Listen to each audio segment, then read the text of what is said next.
আলমারির উপরে তাকাইয়া দেখে কালামুল্লাহ শরীফ যেখানে রাখা আছে রে, সেখানে এই কিতাব কালামুল্লাহ শরীফ দেখা যায় না। যার দিকে আমি প্রত্যেক দিন নজর দে, আজকে কিতাব দেখা যায় না। ডাক দেয়া বলেন স্ত্রী রে, আমি যেদিকে নজর দেই আলমারির উপরে একখানা কিতাব রাখা ছিল, এই কিতাবটা কোন জায়গার মধ্যে রাখা আছে? বল বল রে স্ত্রী, কোন জায়গার মধ্যে রাখা আছে?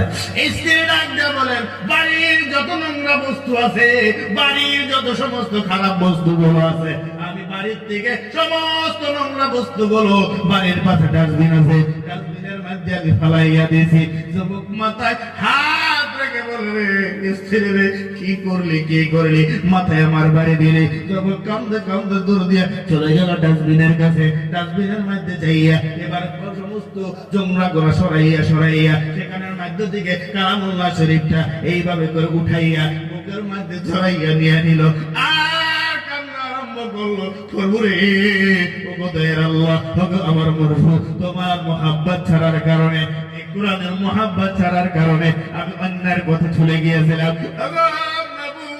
তুমি আমার মাফ করো, তুমি আমাকে ক্ষমা করিয়া দাও। কোরআনের মোহাব্বতে যেমনি ভাবে ইসলাম থেকে চলে গিয়েছে আমার আল্লাহ, এই কোরআনের মোহাব্বত দিলের একটা কোনায় থাকার জন্য আবার ইসলামের পথে আমার আল্লাহ ঘুরাইয়া এনেছে। সুরে বলেন সুবহানাল্লাহ।